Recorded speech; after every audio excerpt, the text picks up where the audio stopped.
महाराष्ट्र की बीड लोकसभा सीट मुंडे परिवार का गढ़ रही है। बीड लोकसभा सीट के अंतर्गत 6 विधानसभा सीट आती हैं। साल 2019 से बीड लोकसभा सीट पर मुंडे परिवार का कब्जा है। मौजूदा सांसद प्रीतम मुंडे ने 2014 में पिता और पूर्व केंद्रीय मंत्री गोपीनाथ मुंडे के निधन के बाद उपचुनाव में इस सीट पर जीत दर्ज की थी। हालांकि बीजेपी ने इस बार प्रीतम मुंडे की जगह उनकी बहन और महाराष्ट्र की पूर्व मंत्री पंकजा मुंडे को मैदान में उतारा है, जबकि शरद पवार के गुट वाली एनसीपी ने बजरंग सोनवड़े को टिकट दिया है। बीजेपी उम्मीदवार पंकजा मुंडे ने भी इस बार जीत का दावा किया है। उनका कहना है कि लोग पिछले 10 साल में किए गए विकास कार्यों से खुश हैं और उनका समर्थन करेंगे।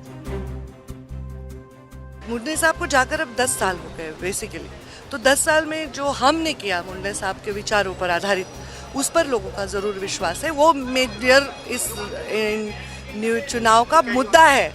हाँ, कैरी फॉरवर्ड की क्या बात है, 10 साल हो गए मुंडे साहब को गुजर के, तो अभी ऑलरेडी फॉरवर्ड हो चुका है। अब मुंडे साहब का विषय विश्वास का हुआ, पर हमने जो काम किया वो विकास और ये विश्वास, ये दोनों का संगम होगा। वहीं महाविकास अघाड़ी के उम्मीदवार बजरंग सोनवड़े ने इलाके की अनदेखी की बात कही। उनका कहना है कि मौजूदा सांसद से किसान और युवा नाखुश हैं। बीड के अंदर जो बीड के सब जो मसले हैं वो विकास के इस मुद्दे पे जो है चीज़ की पिछले 10 सालों में से इन्होंने कुछ भी विकास का मसला उठाया नहीं है, विकास किया नहीं, इसलिए ये लोगों के दिल में चीड़ है। ये लोगों के दिल में बोलते किसान की तरफ देखा नहीं, तरुण की तरफ देखा नहीं, ऐसे बहुत सारे मसले हैं। दोनों ही उम्मीदवारों की अपने अपने दावे हैं, लेकिन लोगों की समस्याएं गंभीर मुद्दा है। पानी की कमी, किसानों के लिए एमएसपी, बेरोजगारी, बिजली और विकास ऐसे तमाम मुद्दे हैं जिनका लोग समाधान चाहते हैं। बहुत इशू है, सब एक की हो गई है, सब ऊपर तो सब एक ही है। किसको बोलना है, किसको मतदान डालना है, यही हमको पहचान नहीं पड़ रहा। बजरंग बप्पा डालना है क्या पंकज जताई को डालना है, एक रात में इधर हो जाते, एक रात में उधर हो जाते।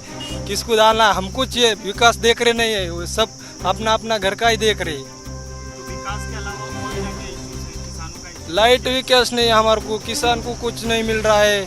क्या है, सुविधा ही नहीं ना। बीड जिला तो बहुत पीछे रह गया है। फिलहाल तो काम धंधे नहीं, बेरोजगार है लोग क्या, और महंगाई तो इतनी बढ़ गई क्या। 200-300 रुपये कमाते, 200-300 रुपये में से 200-150 रुपये तो तेल कुछ जाते, उसमें क्या 5-50 रुपये रहते।